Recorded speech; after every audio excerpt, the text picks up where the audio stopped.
So greetings from Book Expo America. We're in the On the Press section, which is Omnibus 2600. And I bumped into Monte Melnick, who happens to be a fellow Queensite. Yes. Forest Hills, and I'm from Bayside. So Monte wrote a book called On the Road with the Ramones. It's a beautiful book. It's an incredible book. Bobcat Books, which is part of the music sales group, who's actually been on the show before, are the publishers. It's actually a book with a ton of pictures, great content. This is the kind of book that, even if you're not a Ramones fan, I think you would truly, truly love, especially if you love rock and roll. Now, there's a mysterious likeness to you on the cover in the form of a gentleman driving the bus. He's also wearing a baseball cap like you are. They're smiling, look. So you can see that on radio. So what was your, I know we talked about this in pre-production, but I kind of know the answer, but what was your association or affiliation with the Ramones? Well, I was the Ramones tour manager from beginning to end, over 22 years. And I actually knew Tommy Ramone from my younger days, and I grew up with him, and we had bands together before the Ramones with Tommy. So let's talk about it. What was your band? Because I think there was some pictures about your early rock and roll days. I was in one band I was in called Triad with Tommy, and then another band called Butch, which had Jeff Salen, the great guitar player from the Tough Darts.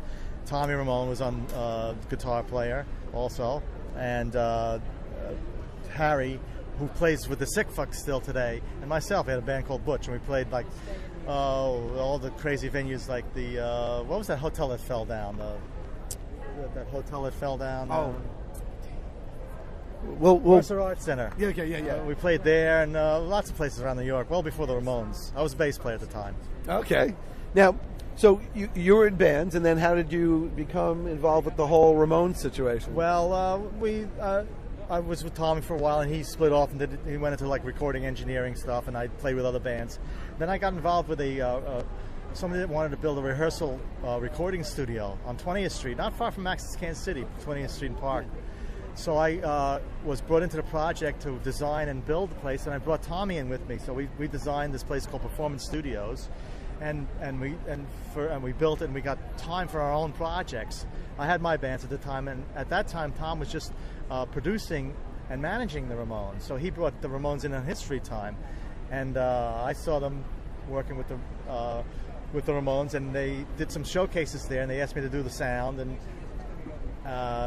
for them at the Performance Studios, and then all of a sudden they started getting a few gigs outside. They said, why don't you come out with us and do sound with us and CBGBs and other places. They started getting all these jobs, and the place had to close down because of the neighbors, and they all of a sudden took off and got all these jobs all over the world. So I just kind of moved on to like doing sound for them first, but everything in the beginning was roadie, driving and sound, and the bigger they got, the more people I was able to hire. Worked with the road manager, and eventually up more schleppers, up to tour manager. So I worked my way up over the years. Wow. What was the most surprising element of being on the road for you? Surprising as far as what? Just here you are, you're on the road. Was it the climb up of fame? Yeah. Was it great. The first time you listened to a record over like the radio, and you're like, wow, that's us? Well, it just matters just getting gigs in all different countries and playing, England and France and Germany and Belgium, and just going to all these places that you never probably would have gotten to otherwise, and having people that enjoy what the band was like, and you being involved in the whole thing, and going to other countries is amazing. What we were talking about this in pre-production. You were saying that the Ramones were actually bigger overseas than in America. They were, because they didn't get the proper radio play in the United States, and they kind of tainted by the Sex Pistols, who when they came to the States, they kind of were like wild and crazy and nutty, and the record companies didn't like them, and so the radio stations in the United States really didn't want to play the Ramones a lot, so they didn't get a lot of radio play. And overseas, they got a lot more radio play, and they were a lot bigger. Okay. And one of the things that we were talking about before we were doing the recording here, by the way, this is Richard Solomon, 88.1 FM, WCWP, and I'm talking to Monte Melnick, the author of On the Road with the Ramones. One of the things that you were saying in general was sort of the whole tour thing, and you were talking a little bit about how the Ramones are more famous today. Yeah, even though they haven't, some of them are no longer alive. Well, they retired in 1996. And after they retired, Joey died, and then they got into the Rock and Roll Hall of Fame. Then Dee Dee died, then Johnny died. Now, and they died young. Yeah, late 40s, 50. That's early. Yeah, at least by my standard. For me, it's just having somebody I work with all those years dying and not around is kind of scary. So all these kids that were fans of the Ramones over the years, they're really just big fans of the Ramones. Finally, after the Ramones retired, they got into positions in the corporate world where all of a sudden the Ramones started getting soundtracks to movies, TV commercials. They never got any of that when they were around. You know, people didn't want to touch the Ramones in its TV commercials and soundtracks and all that. So they became so big that they're so big now that my line is, if the Ramones were this big when I was working for them, I would have gotten a bigger raise. I mean, they're so big now. It's like they're bigger than ever now. I mean, anybody say Ramones? Oh, I remember Ramones. Oh, absolutely. It's crazy, you know.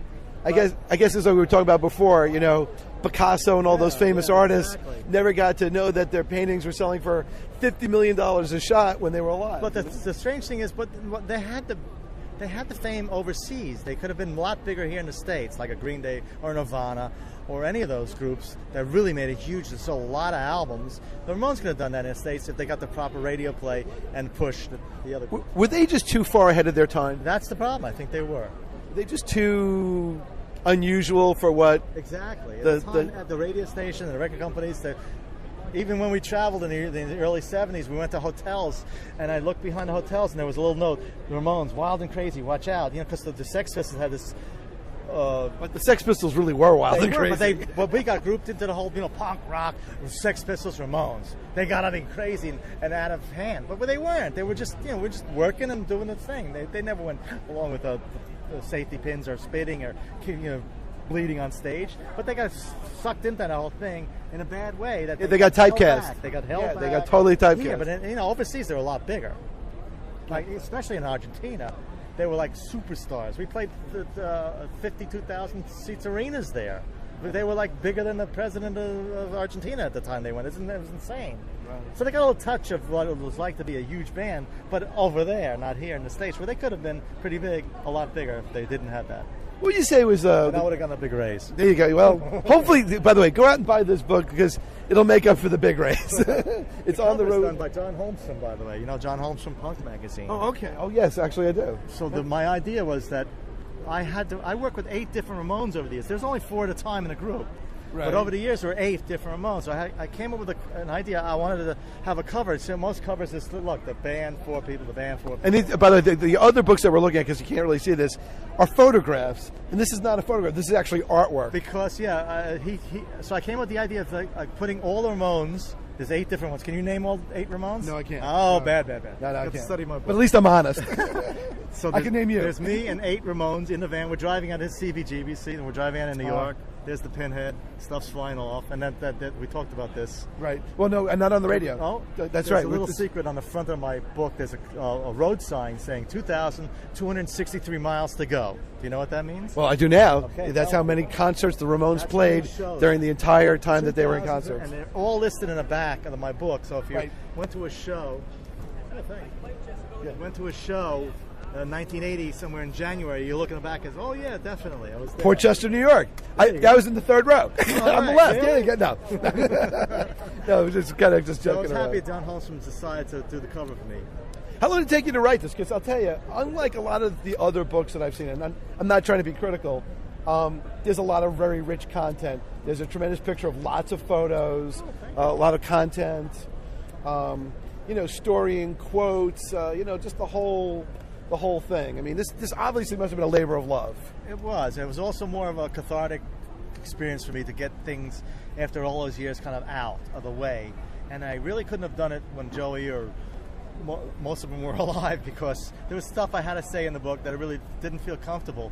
But Joey passed away, so I had the opportunity to do the book, so I did the book, and it really tells a lot of stuff.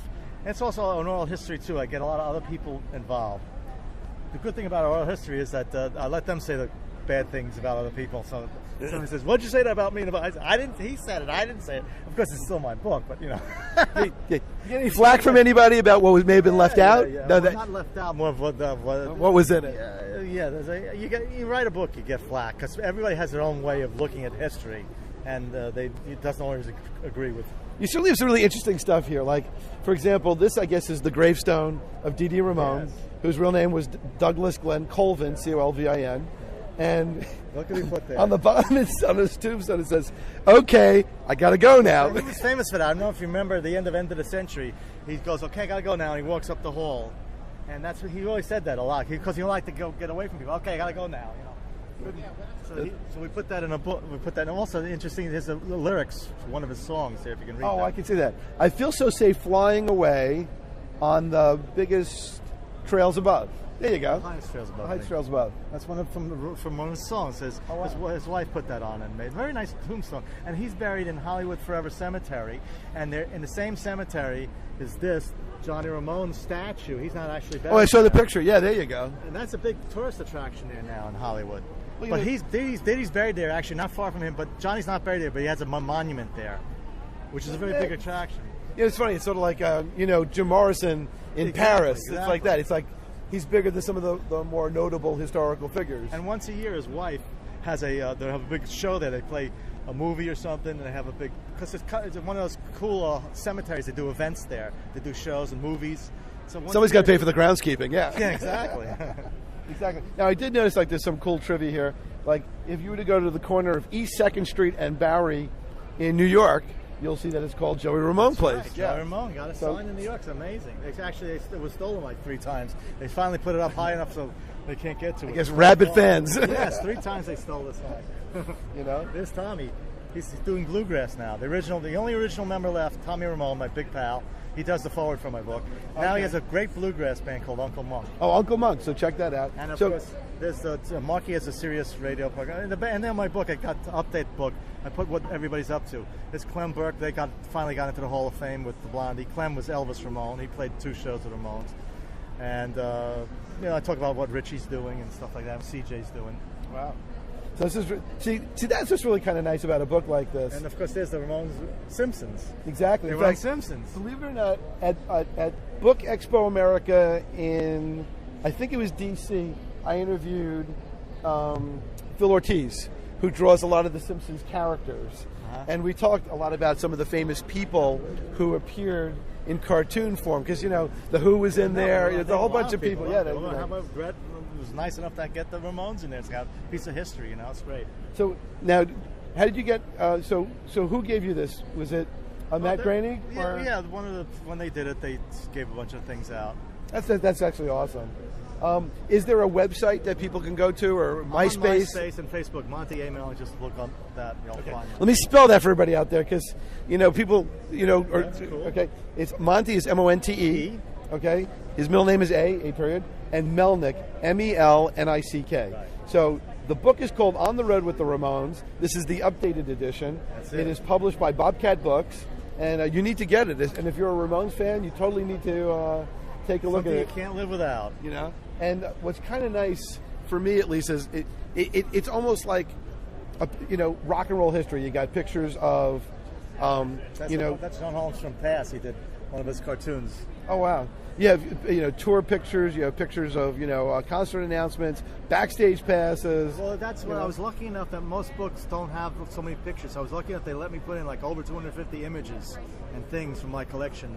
That is very unusual stuff you don't really get to see. So you don't even have to know how to read the enjoyment book. Just flip through the pictures. Well, believe it or not, I went to, I don't know if this is related or not, but I went to the Jack the Ripper Museum in England.